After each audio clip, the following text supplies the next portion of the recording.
breaking news, the three Americans held prisoner in North Korea and heading back to the U.S. right now. This is their plane in Alaska. Not long after they landed, we received a statement from the three, which reads in part, quote, "We would like to express our deep appreciation to the United States government, President Trump, Secretary Pompeo, and the people of the United States for bringing us home." They have been held captive in North Korea from between a year and 2.5 years. And they are now set to land in just a few hours in Washington. That is where the president and the first lady will meet them personally in the early hours of tomorrow morning. Out front now, Laura Ling. She spent 140 days in a North Korean prison, accused of illegally entering the country. She and Yoon Lee were pardoned after former President Bill Clinton flew there and met with Kim Jong-il. I mean, I just, Laura, today thinking about you and, how you must feel looking at this moment, reliving what you endured and went through in that homecoming. You've been on that plane heading home. You were there for almost 5 months, about 5 months in a North Korean prison. I mean, what do you think is really going through these three Americans' minds tonight? Well, Erin, I think that they are ecstatic. I think that they're relieved. And I think there's probably a little bit of disbelief because let's not forget that just a few months ago, the United States and North Korea were threatening to annihilate one another. And so I can only imagine that they were scared out of their minds because they probably felt that their fate was in some ways connected to the geopolitical situation. And for them to now be finally coming home, reuniting with their families, I mean, I'm sure that they are just overjoyed. I got chills listening to you read their statement. I mean, it is just, for any of us, impossible to imagine. You, though, of course, know. You can feel what it's like. I mean, what was your trip home like? That long trip with the stops and everything that you went through? It was incredible, and I'm so eternally grateful to President Clinton and his team for embarking on that very unpredictable journey to North Korea to retrieve us.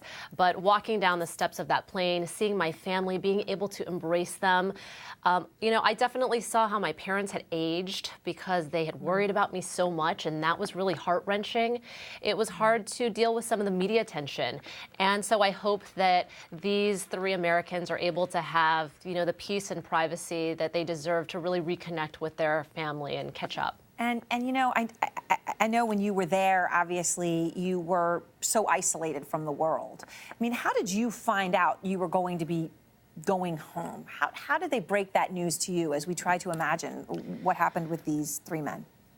Yeah, well, there had been a lot of discussions. I was engaging with my captors to try to figure out what was necessary to get us home. And I was told that a very important envoy had just touched down in Pyongyang and that if his visit went well, we would get to go home. And if it didn't, we would not get to go home.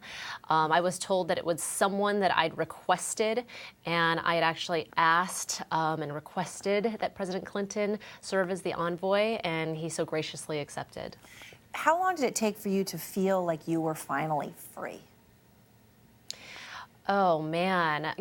I think that there are little things that I came to appreciate so much, that things that we take for granted, even things like music, taking a walk on the street, seeing the stars at night became little treasures for me. And they're things that we don't really think about.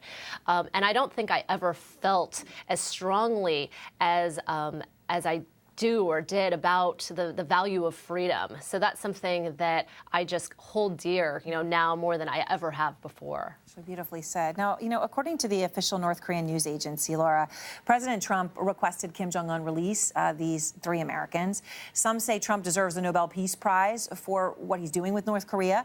And Trump actually spoke about that this morning. Do you deserve the Nobel Prize, do you think? Everyone thinks so, but I would never say it. You know what I want to do? I want to get it finished.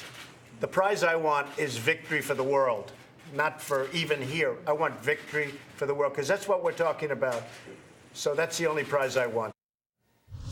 Laura, do you think he deserves the Nobel Peace Prize? Well, I'm not going to answer that question. That's up to a committee. But I I do think that what is being lost in this conversation is human rights. So we have heard very little about the egregious human rights abuses that are taking place in North Korea. And I hope that in conversations going forward, this becomes part of the dialogue and that North Korea can be convinced that a path forward for truly lasting peace is to release its political prisoners and to allow its people to have the freedom that they so rightly deserve. All right. Thank you very much. And thanks for your time. Thanks, Erin.